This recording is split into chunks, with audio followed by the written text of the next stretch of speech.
Kita lanjutkan Pak Sekda. Sebetulnya kalau menurut Pak Sekda sendiri, kunci sukses untuk membangun birokrasi yang bersih, birokrasi yang melayani, ini kira-kira seperti apa strateginya panjenengan sebagai Sekda? Jadi kalau kita lihat birokrasi di Lamongan itu sangat luar biasa. Komitmen daripada seluruh ASN birokrasi ini patut diberi contoh lah, diberikan contoh. Karena apa? Beberapa hal kaitannya kuatnya birokrasi itu bisa dilihat dari bagaimana kita di dalam periode atau dari kepemimpinan dari tahun ke tahun, dari Pak Bupati ke Pak Bupati, itu seluruh birokrasi yang ada itu tetap solid. Salah satunya indikasi bahwa dedikasi integritasnya itu luar biasa. Kita selalu menempatkan Lamongan ini dalam posisi yang baik di segala sisi. Torean prestasi mulai dari Pak Bupati yang dulu sampai sekarang pun masih tetap terjaga, berkesinambungan. Misalnya bagaimana mulai dulu kita kaitannya dengan akuntabilitas keuangan daerah WTP kita raih terus, kita masih tetap itu. Termasuk yang 2020 kemarin, betul, WTP juga. Selama ini kita kemudian juga kaitannya dengan lingkungan hidup, bagaimana kita berprestasi dalam terkait dengan Adipura Kencana. Berapa tahun? Hampir lebih dari 10 tahun. Langganan Pak Mahfud, Pak Fadli sampai sekarang pun sampai sekarang kan masih dekat karena ada pandemi ini, tapi tetap konsisten itu. Dan menurut saya ujian yang terberat pada saat kemarin pandemi di satu sisi situasi tidak normal karena seluruh kegiatan banyak yang tidak bisa dilakukan, kemudian penganggaran juga demikian, tapi bagaimana memanage pemerintahan ini tetap eksis, masyarakat terjaga. Ini adalah dibutuhkan sinergitas dari semua pihak, dan ini bisa dilakukan.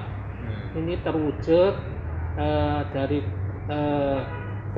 kerja keras bersinergi antara TNI, Polri, dan pemerintah yang di dalam birokrasi ini mampu memberikan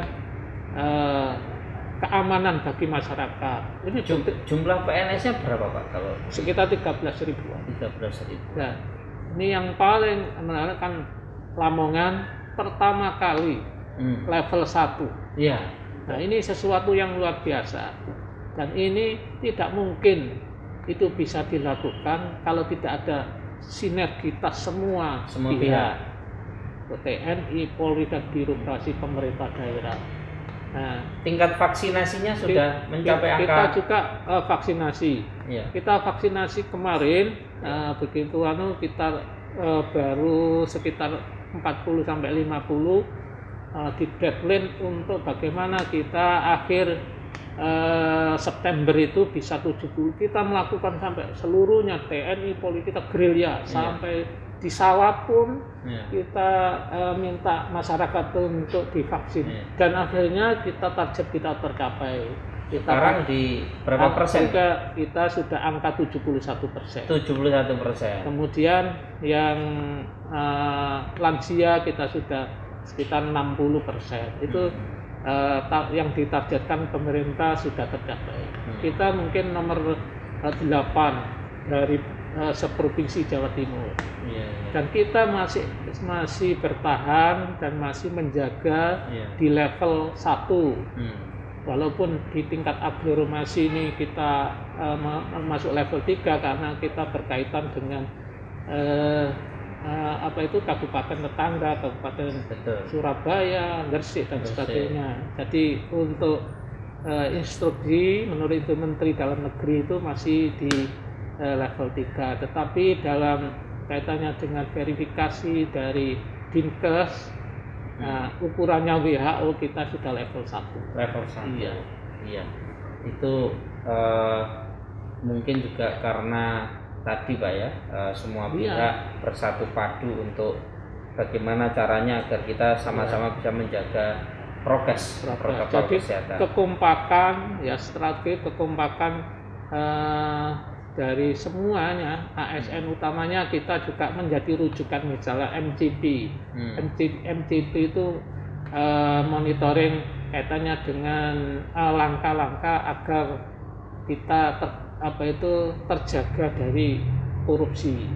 Artinya itu ada item-item indikator-indikator yang dilakukan oleh pemerintah, di mana indikator ini ditetapkan oleh KPK yang harus dilalui oleh seluruh pemerintah daerah. Mungkin itu yang disebut dengan indeks persepsi korupsi itu. Betul.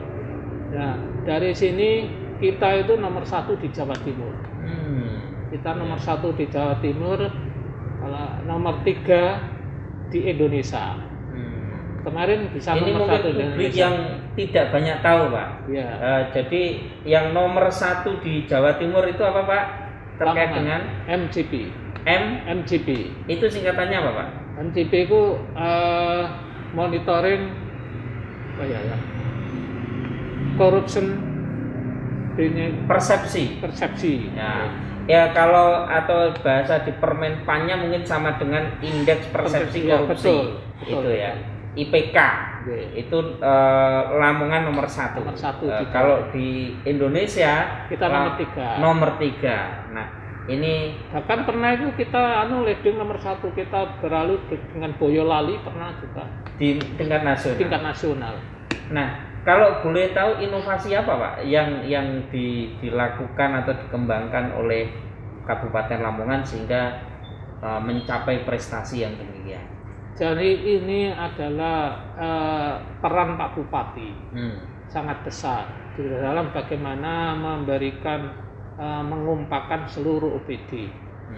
Jadi di situ ada item-item indikator-indikator yang harus dilalui dan misalnya kaitannya dengan bagaimana pelaksanaan penyusunan APBD, mulai dari perencanaannya bagaimana, itu harus kita upload dan termonitor terus oleh KPK, mulai dari proses perencanaan, penetapannya, tanggalnya pun itu tidak boleh melebihi. Kemudian juga kaitannya indeks birokrasi. Jadi ini juga mendapat bagaimana kompetensi dari birokrasinya. Ini harus kita update. Kita update setiap saat, misalnya kaitannya dengan proses mutasi, bagaimana, kemudian kaitannya dengan